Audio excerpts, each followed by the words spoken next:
Hey everyone, and welcome to the StarCraft 2 Zombies Community Discord.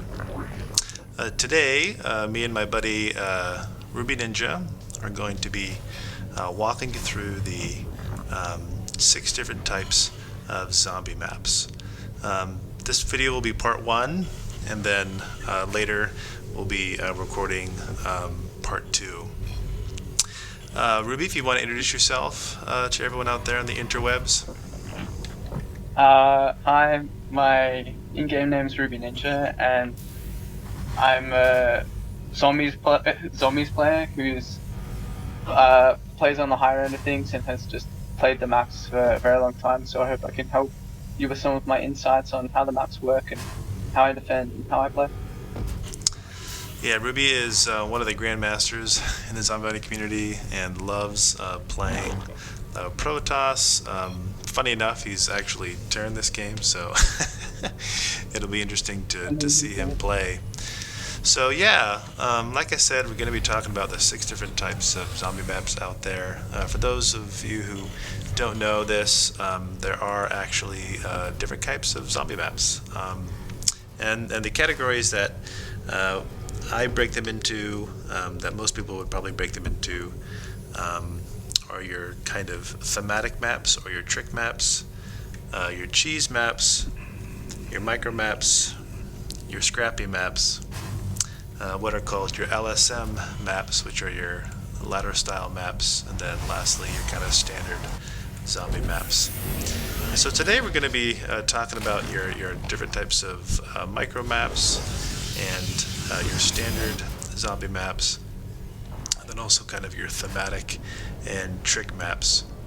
And so to kick us off, we're going to be first jumping into micro maps. And micro maps are a pretty popular and common zombie map out there because zombie players just love maps that are kind of tight and kind of smaller and allow you to kind of access your opponents quickly. And some of the defining characteristics of micro maps before we kind of start talking and getting into kind of how to play them are things like the maps are always less than 128 and 128 in size. And so to use another zombie map as kind of a benchmark, Zombie Cross is a very popular zombie map that's 128 and 128 in size. So if you can imagine, maps smaller than that tend to be kind of the typical size of a micro map, then you get a good sense of what micro maps are like as far as size goes. Micro maps also are unique in the sense that no matter where your opponent is on the map, you can typically reach them with an air unit in less than 10 seconds. And so if Ruby were to fly his Liberator right here from his base over to black space, you would see him be able to do that pretty quickly. And then lastly, as far as micro maps go, starting bases typically tend to be very cramped and very small, which obviously makes them effective for rushes and stuff like that. So without further ado, let's jump in and talk a little bit about how to kind of play these maps. Now, on this map, which is Extreme on Microjail, which is a very common map setting, there's a lot of kind of specific strategies to playing it, but there's also a lot of good kind of strategies for playing micro maps in general. And so I'll let you kick us off, Ruby, with some thoughts on that. And by the way, you could watch my stream while we do this if you want to, kind of see what I'm looking at while we talk. Okay. So generally, if you're trying to... Okay, so Extreme is the hardest mode to defend in zombies, so you need to focus a lot more defensively than aggressively against your opponents, especially if you're playing Protoss. It can be extremely difficult to defend. So, like as you can see in the top left, player Jade is kind of struggling here, despite being one of the better players, because you need a very specific response of having a funnel with a large wall of cannons and then rushing out void rays, because that's kind of the best defensive setup you can get to get both a strong defense, yet also have void rays that can eventually fight your opponent well and farm the zombies. And then the funnel allows you to make it so that the melee zombies are kind of funneled into a choke and you can only hit one at a time. And you can also put a probe in the wall so that kind of bugs the AI if you put it on hold position, because you have a passive unit and an aggro unit behind that. Some players consider defending with Immortals as Protoss, and that can be a strong option against the zombies, but then it's also a bit weaker against players in the long run. So I generally recommend defending with like void rays, a cannon wall, and a funnel with a probe in it if you can. Just to add real quick, you're actually doing it really well here on your base. So yeah, you got a nice little funnel here with your factory and your engineering bay, which means the zombies kind of get confused as they try and attack you through that gap. So you're obviously talking about it with Protoss, but I see you're doing it pretty well here with Terran. Yeah. I mean, you can do a funnel with every race. You can even funnel with Zerg, with spine crawlers, and your initial spawning pool and hydrogen and Evo chamber until you eventually work up to lurkers. But yeah, here I essentially was trying to create a funnel and put liberators on the side so that I could pick off any ranged zombies with my liberators, and then the melee zombies would be forced through a choke. But here I got a little bit overwhelmed, so I had to lift my factory so it wouldn't die. But I've got enough liberators out at this point that I'm still okay. Yeah, so one thing I always do, so this is me in the yellow in this game. So one thing I always do on micro maps is I always make sure my bases are well organized. You can't really get away with wasting space and being sloppy on micro maps. So like for instance in your base, you have really clean organization, and you actually do a lot of what I call like double purpose buildings, where you have your tech buildings or your nuclear silos, but they're also acting as your wall, which is a really clever way to kind of save space rather than just doing a whole bunch of depots here. You're using a fusion core, an engineering bay, a silo, all for your wall, while also letting it give you upgrades and give you access to that tier tree. And obviously you see here in my base, very organized.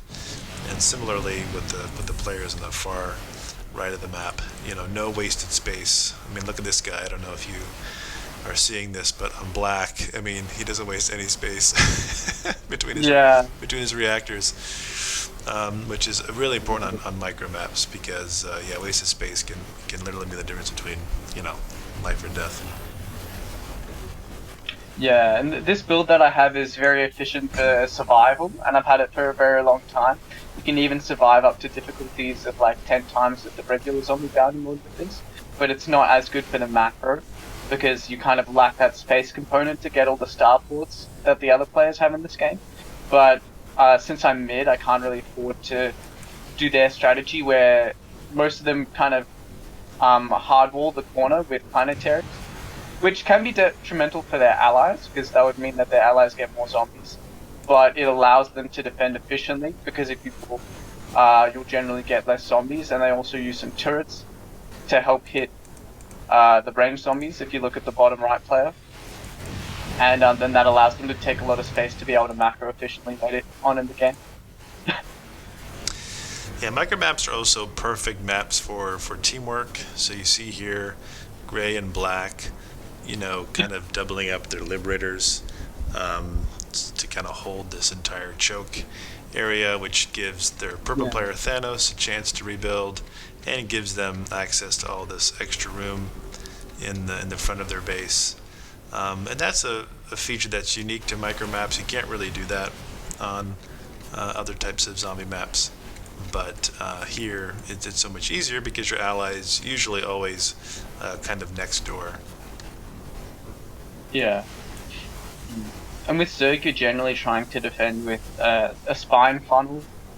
You're trying to get some spine crawlers, and like I said before, a funnel with like a spawning pool, hydrogen, and either an Evo chamber or a lurker den to lure the melee zombies in one by one hole.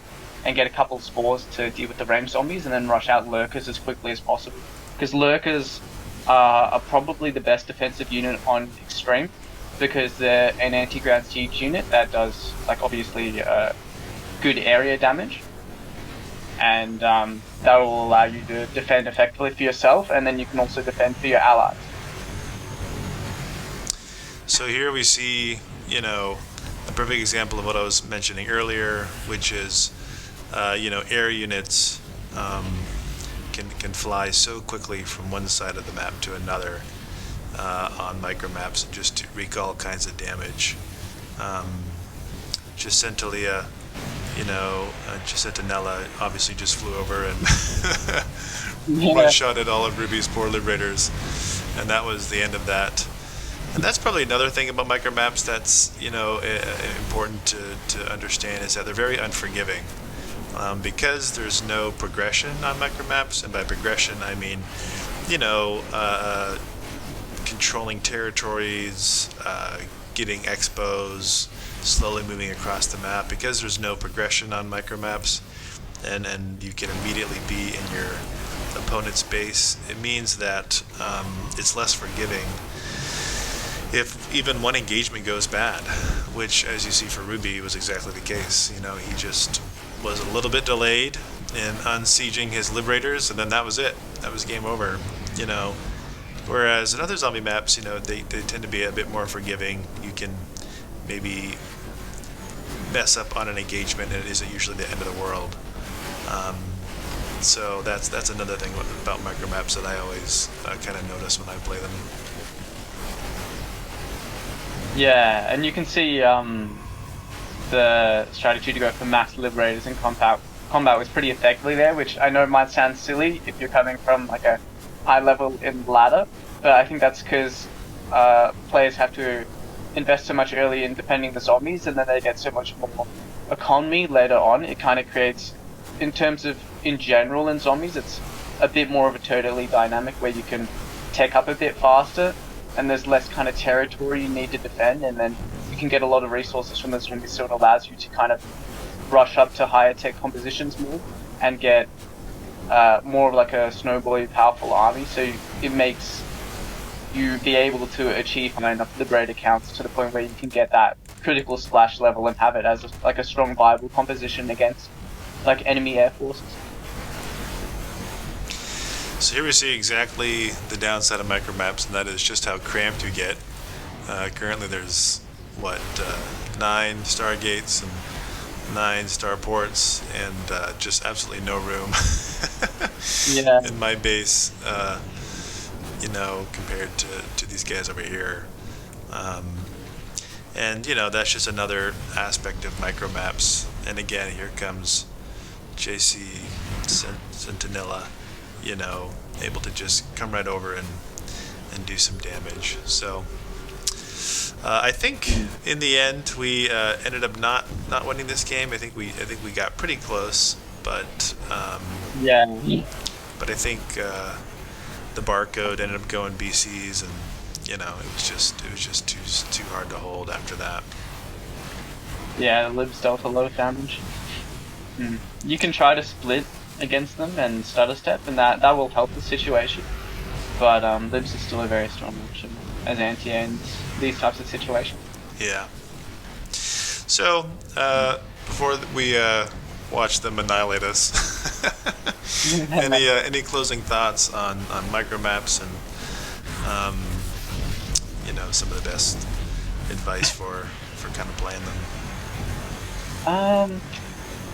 With micro jail, like, it's generally played on extreme, so just like once again the defense, like, you mainly want to try to create funnels with static defense where you can, and rush planetary libs as Terran, lurkers as Zerg, and then like void rays and cannons and batteries with overcharges toss, and that's kind of the optimal things you want to go for.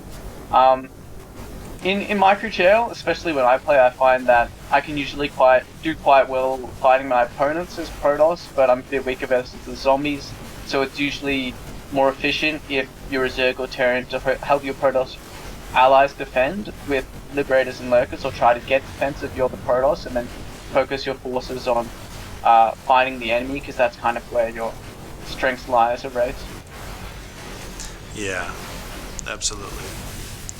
Well, here comes JC to finish us off. I think Jade tries his best to, mass up on carriers, but it's just real tough when you got, these many liberators. I think it was you and I. Go ahead. I was just saying it was painful with the pumped carriers really topping it from the liberators. Yeah, I think it was you and I that were testing liberators recently, and we just found that they totally smash carriers. So. Yeah, they're quite strong. Of course, it also comes down to the micro there, but with optimal micro from both sides, if you get sufficient numbers, then the bonus are surprisingly good. It's just you never see that at a high level in a regular 1v1, and that sounds ridiculous to say, because you never get that many resources and have that level of time, because the zombies kind of create that element of added pressure, and then you'd be able to get other comps to counter liberators, such as like stalkers, or pull them out of position, but generally in zombies you have less spaces, so it kind of allows you to, I guess, tech up faster and go more hard into certain counters like that and get the necessary resources from the zombies to do so. Yeah, it can also be so darn expensive as well to mass liberators, which is why Sky Toss can be so effective. Well, now we're going to look at a replay for Scrappy Maps. And so Scrappy Maps are maps like Carrot Connect or Just Die or Celestial Blitz or Foursquare. And, these are maps that are really defined by always having kind of an open air design.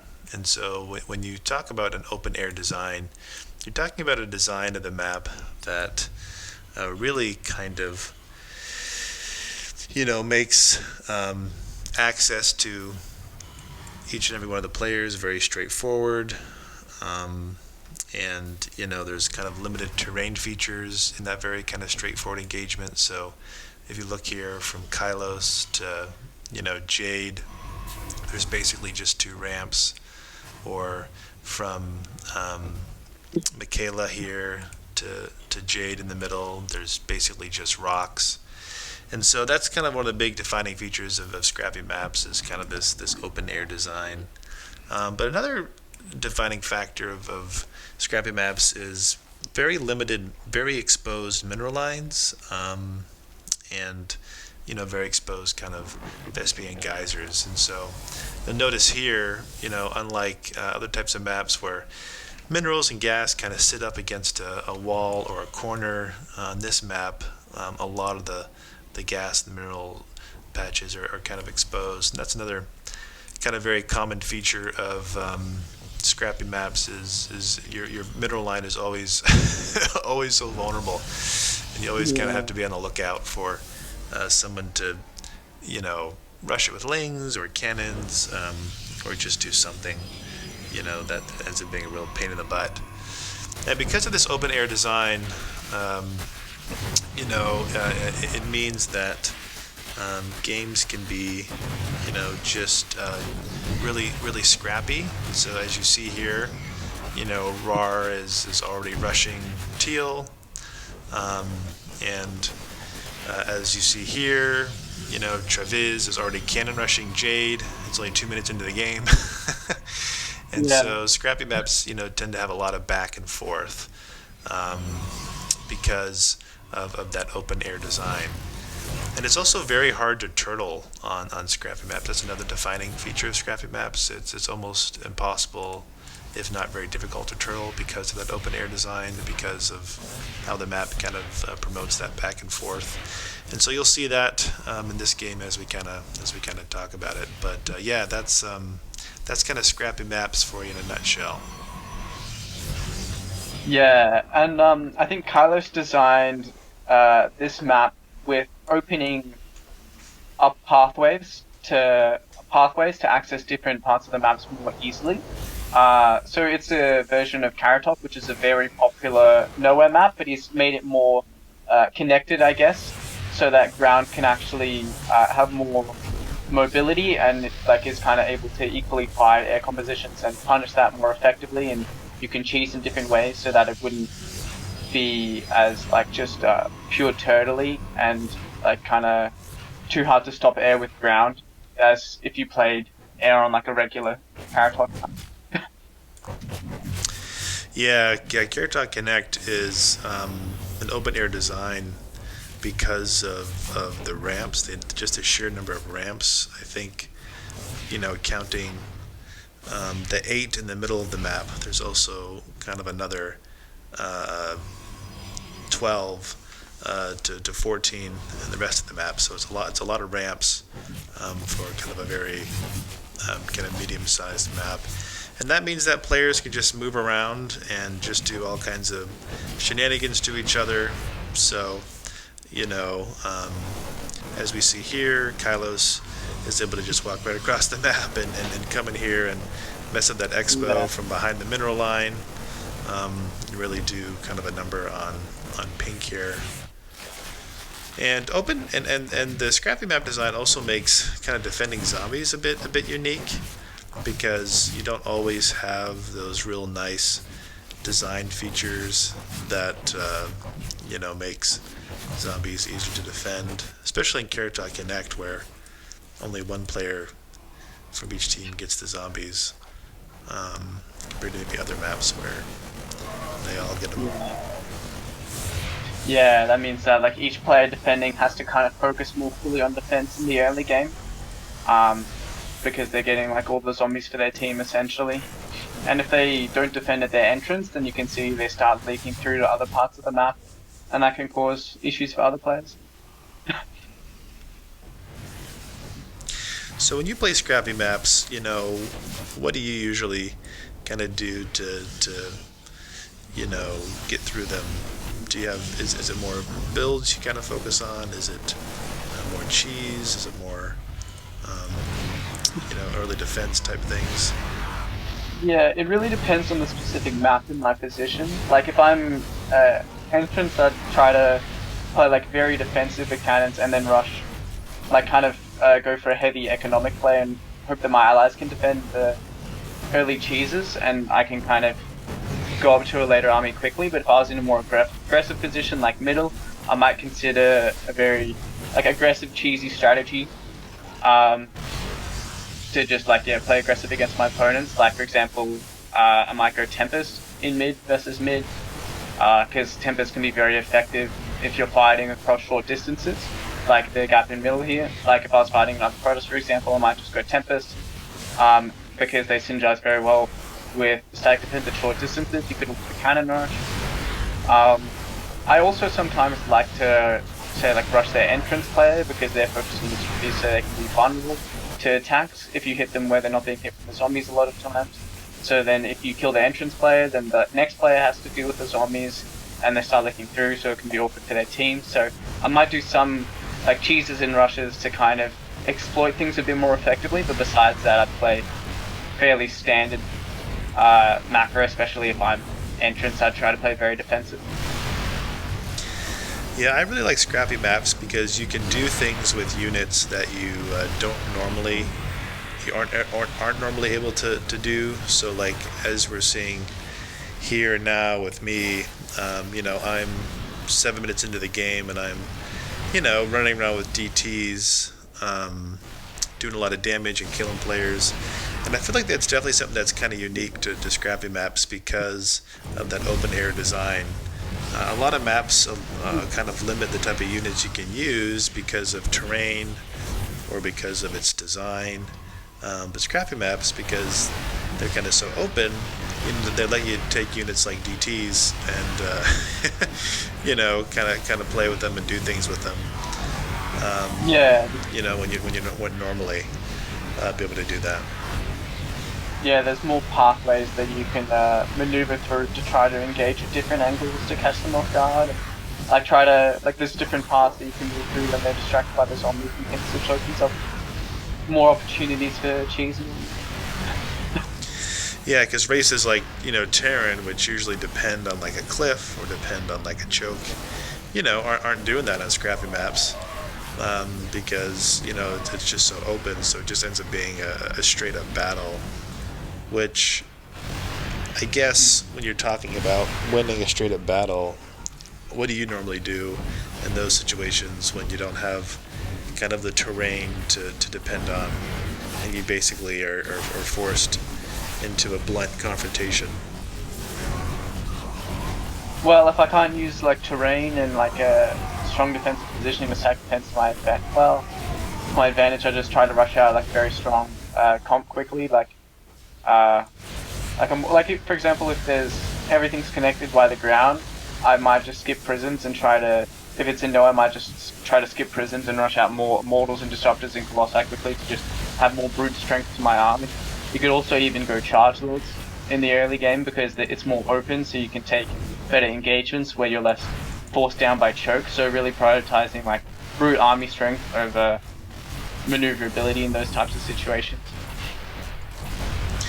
Yeah, like here we are at minute 10, and two of the players are still going zealots, which you can do Yeah. because unlike on other maps, where they would outlive their usefulness because they're not able to maybe catch units off guard, here they can still be pretty useful because they're kind of confronting units head on.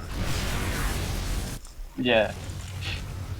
Yeah, charge lots really rely on taking open engagements and being able to kind of reach there on the ground more effectively. It's harder to transport like mass zealots, but they're very strong in an open field once you get the initial power spike of charge out before they can reach a large fireball, and if they can't, just retreat to some types of chokes and walls and stuff like that. Yeah, exactly. Yeah, so Scrappy Maps, I think, are probably one of the more popular type of zombie maps. Maybe not the most popular, but more popular because they just do allow for your army to do all the heavy lifting, rather than maybe the terrain to do the heavy lifting.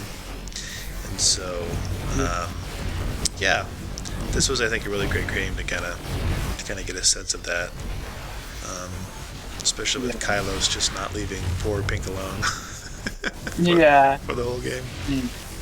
But yeah, if it's much more open, it's a bit more reliant on armies and mobility than say static defense, because you can kind of like totally terrain with more chokes kind of synergizes better with static defense because you can wall off specific areas more effectively. Whereas if it's more open, then units can engage into like a bunch of different angles, for example, whereas it's harder to get static defense in all of those different angles to cover that because static defense structures can't move.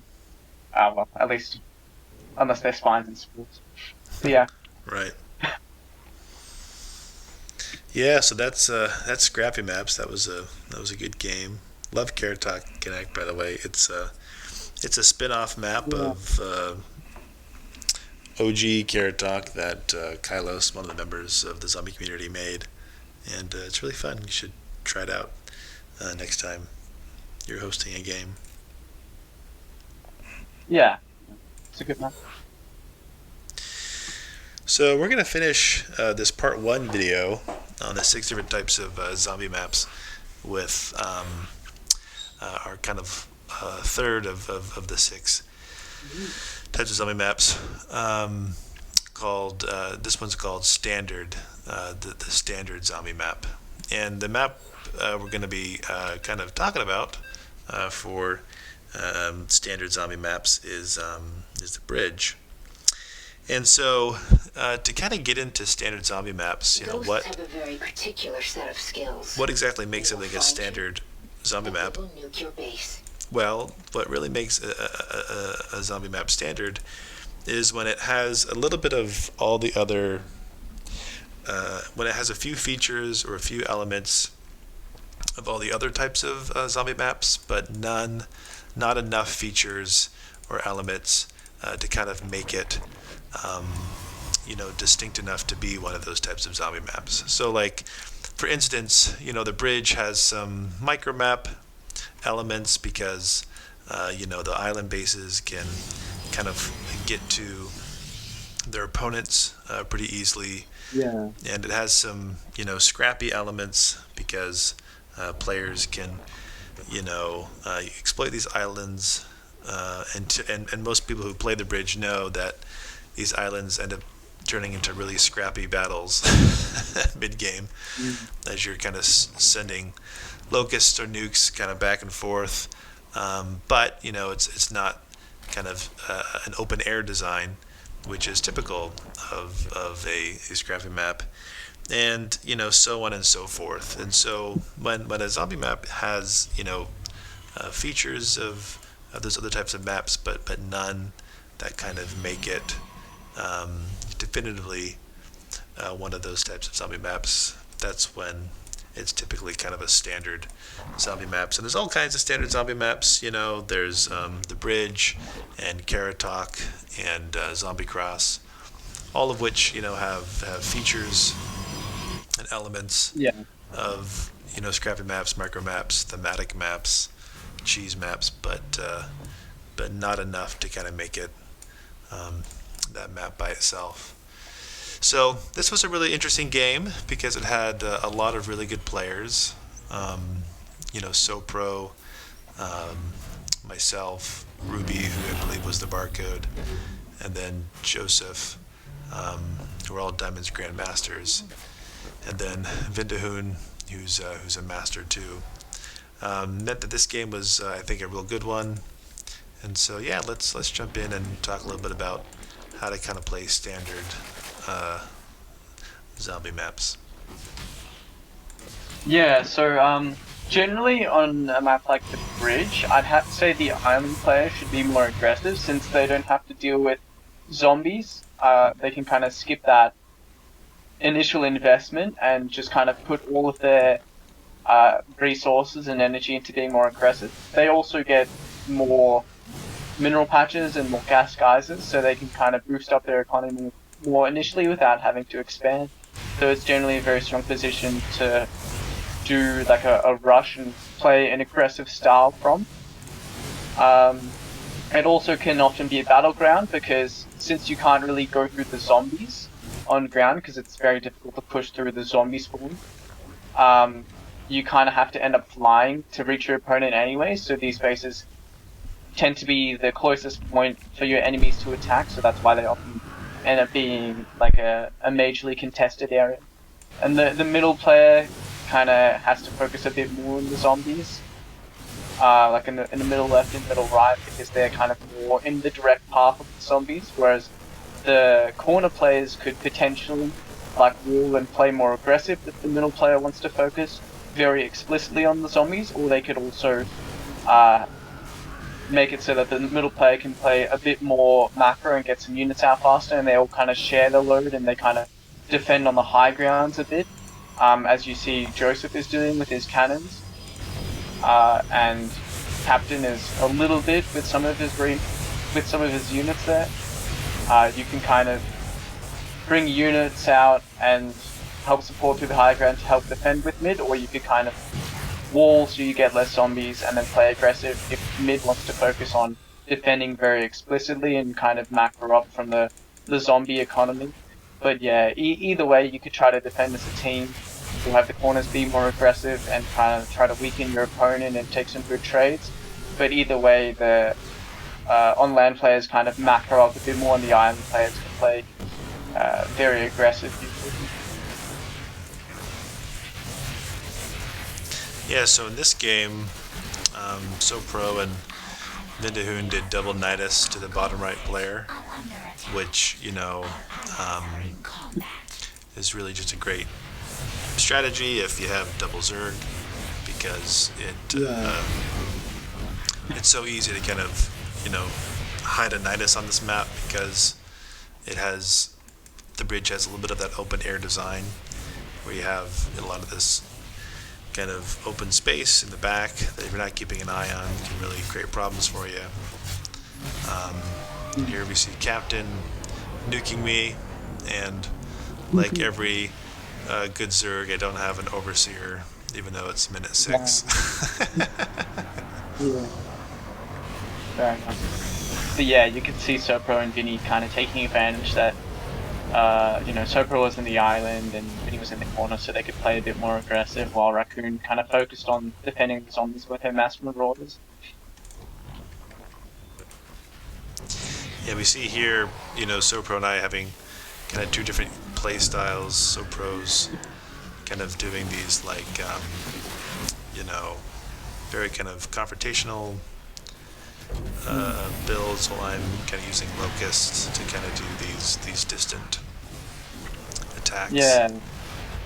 Yeah, more of a slow, consistent grind, whereas with the locust, whereas he's just kind of trying to also go locust a bit, but mainly take straight up fights and play hardcore aggressive with his hydras and zerglings. So standard zombie maps typically have a lot of also standard builds that go along with them. And so if you play Carrot Talk or The Bridge or Zombie Cross, you'll see that people will typically do a lot of the similar builds. And obviously we're seeing here one very classic build, and that is for Zerg to Nidus. That's almost ubiquitous for any bridge game. I know Vindahoon does it all the time. And then as we see here for Captain, it's very common on the bridge for the corner player to wall themselves in case their front guy falls, and then just to kind of defend from this ramp, which Captain was doing before I started sending over some locusts and killing those tanks. Yeah, that's actually a good strategy to push him away from supporting his allies, and now you can see Raccoon's kind of starting to die the zombies a bit more because of it. Vinny's trying to cut the zombies with his wings into the locust, which is a pretty good strategy.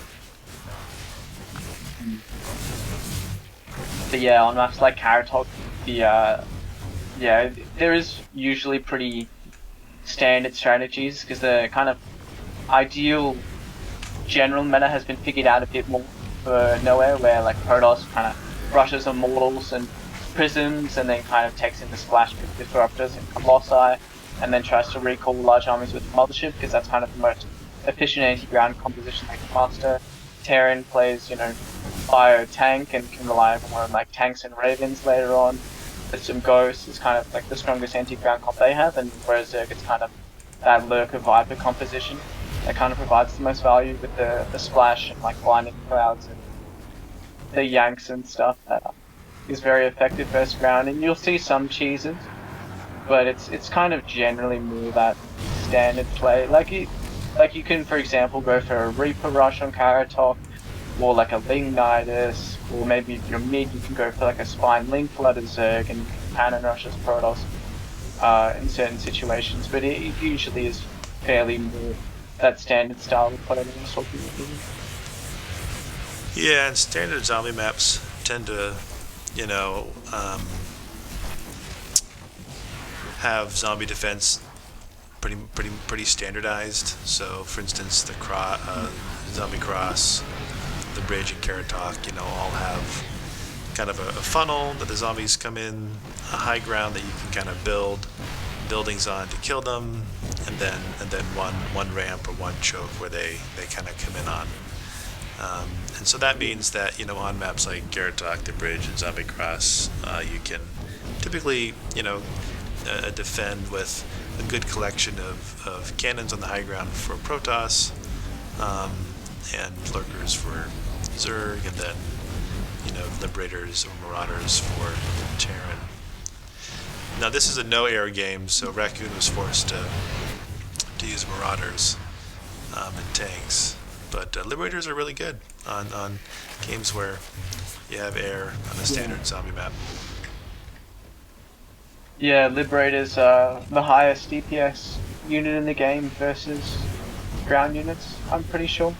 And Lurkers are very good on extreme things because they're the most effective anti-ground splash. So they're kind of two of the strongest units against the zombies when you can have access to them. The Marauders are also very good with their slow, especially if you micro them well, but they can be more micro-intensive, of course, than the Liberators. Yeah, tanks I think do 70 damage, liberators I think do 75 to zombies, so tanks do splash, but obviously liberators being able to attack faster and do more damage is pretty nasty. Yeah. Also, tanks can do friendly fire to your buildings and things. That's why I personally haven't liked playing tanks as much as liberators, because if there is a lot of zombies, you'll kind of consistently hit your own structures, and over time, like, that can outpace repair in certain situations. You can end up killing something, whereas liberators are they're safer from the zombies themselves, and they don't take up space for you to build, so they can just kind of deal with the zombies very cleanly, and high DPS makes them flexible against real high unit counts. That's why I generally favoured liberators a lot on maps like Microjet, where space is very important, and it's difficult to defend, so you don't want to be hitting them structures with friendly fire. Yeah, standard zombie maps are by far the most popular zombie maps. I think the Bridge, Carrot Top, and Zombie Cross have been played, gosh, at least 200,000 or 300,000 times. And maps like some of Smile's, standard zombie maps have been played, similar amount of times. And it's because of the versatility of standard zombie maps. Standard zombie maps are probably, if you're new to zombies, the closest to kind of what you will kind of feel or experience in ladder maps, because some of the builds are kind of transferable, and some of the ways that you micro and mechanic are kind of transferable, because the maps don't have anything super kind of unique like Scrappy Maps or micro maps. It's typically a mineral line, and typically like a medium to large size map, and you got some things you can do on it to kind of win the game that feel and act pretty standard. And so that means that standard zombie maps are definitely, I would say, the most popular category of zombie maps. Yeah, I guess it would be more transferable from people coming from ladder or other areas of StarCraft. But yeah, the mechanics still are, very similar, as things still operate the same as regular ladder. It's just the zombies. That's the only major difference, which kind of shifts the meta because of, I guess there's also like the rich resources and things, which kind of help shift the meta and make more turtly a bit, because you have like less bases, and you have the zombies that kind of give pressure consistently early on and make static defense better, because you require that type of consistent damage output to deal with zombies, which allows units that synergize with static defense and things to become stronger. So it can shift the meta to favour different styles compared to ladder, but the mechanics and things still operate the same, so it can have quite transferable skills. So here we are getting close to the end. It looks like my long-term strategy of Locust is paying off. Slowly whittled away at Captain, and I've been whittling away at these tanks, and now I'm getting these last few lurkers. And back at home, huge armies waiting from the other players if they wanted to attack, but they don't really need to. So, would you say standard zombie maps are your favorite genre, or what would be your kind of favorite genre? Ooh, that's hard to say. I think I probably like, maybe standard and kind of like ladder style maps. It's hard to say the most. I kind of like, it's hard to choice. I also like kind of small maps where I can abuse things though, like cheeses. Like for example, Forcebear, I kind of like that map because it's quite small, so it can be very scrappy and come down to the micro a lot. And I can play cheesy strats like Tempest, which are often quick and fun. So yeah, I kind of do favour that scrappy, cheesy style a bit more over macro, but I can still enjoy like a good macro game where I can just like turtle up or play more defensive, focus on supporting my allies, and then just get a very strong army, push out eventually, whether with carriers or something. But, Yeah. yeah. Yeah, for sure. Yeah, you've definitely, I think, mastered a lot of builds on standard zombie maps, and I think if anyone ever gets a chance to kind of play with you, they should definitely just watch your replays, Yeah. because they'll learn a thing or two. Well, these were our first 3 of our 6 zombie maps that we'll be kind of reviewing and analyzing and kind of talking about for our video tonight. We were doing standard zombie maps, micro maps, and then Scrappy Maps. And next time we'll be doing thematic maps, or what I like to call trick maps, cheese maps, and then LSMs, which are ladder style maps. So, Ruby, thanks for joining me tonight, and look forward Thanks for having me. to looking at the next series.